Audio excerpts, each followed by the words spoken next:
Latinos just lost 2 Senate seats, and we're hoping to get at least one more with the vacancies in New York, Colorado, and Illinois.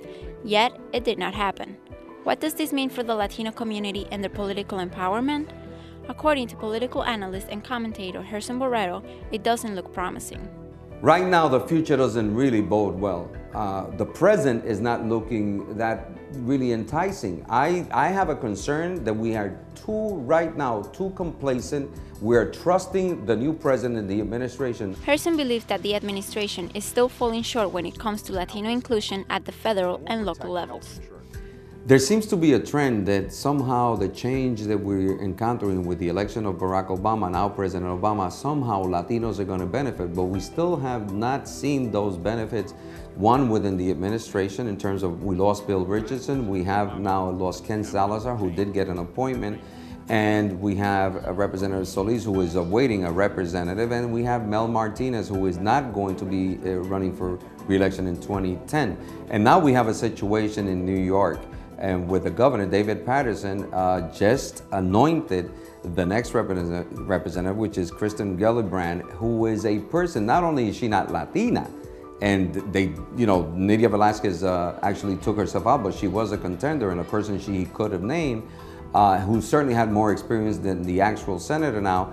This person is a completely anti-immigrant person. She is everything that Republicans stand for on immigration, she supports. But Latinos did not only miss out a Senate seat in New York. The same happened in Colorado, where the person appointed was not even an elected official. I think that the selection of Michael Bennet in Colorado is really scary, because if what we're getting from the Obama administration is some kind of signal, it's going to these people, the governors in these states, to appoint people that really have no experience, that aren't really Democrats, that are well known, or at least halfway known, then it bodes bad for the agenda of the president, and it excludes the Latino community in a process where we already have seats. And of course, there's the state of Illinois, where the appointment of Roland Boris is surrounded by controversy. And in the opinion of Gerson Borrero, President Obama could have advocated for the appointment of his longtime colleague, Congressman Luis Gutierrez.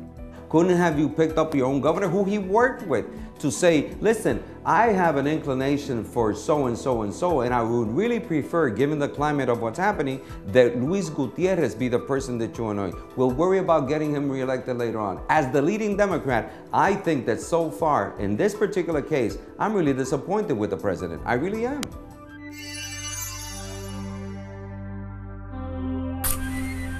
I don't want to talk about poor Mel Martinez like he's already dead. He's got another 2 years to serve in the Senate. But Florida could shape up to be a net loss if you're counting Latino noses in the Senate. And Ken Salazar left and was replaced by the superintendent of schools in Denver. Opportunities came calling and were not fulfilled.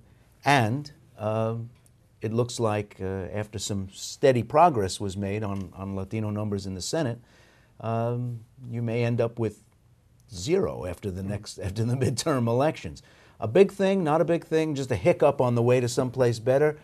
Is this important? It is important. I mean, I'm glad that you mentioned that Mel Martinez still has 2 years of great legislative work to do. He's been a great senator, and we're very proud of him as a proud member of NALEO.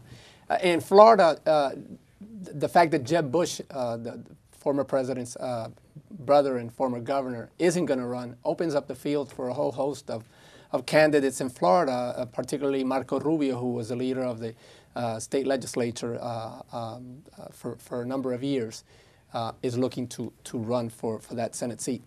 It does make a difference, having 3 senators within the last 5-6 year span, and all of a sudden going toward 1 at the end of next year possibly, makes a big difference for us. Let's talk a little bit about the mechanics for people who don't follow politics that closely. To have a sizable caucus in the House that helps shape the legislation, that helps get it passed, and then you hand it on to the Senate, and in Latino terms, there's nobody or few people looking out for your interests at that point, if we go down to 1. That's correct. That's correct, Ray. What's interesting is that On the Democratic side, there's the Latino Senate Democratic Task Force, and interestingly, this year it has 44 members in that task force, senators from across the country who have realized that the Latino community in their particular states has to be listened to and has to be accounted for. And they've decided that they want to join the Senate Democratic Hispanic Task Force. So at least from that perspective, we hope to reach those senators on both the Democratic side with them, but also with the Republican senators in terms of issues that are important to the Latino community.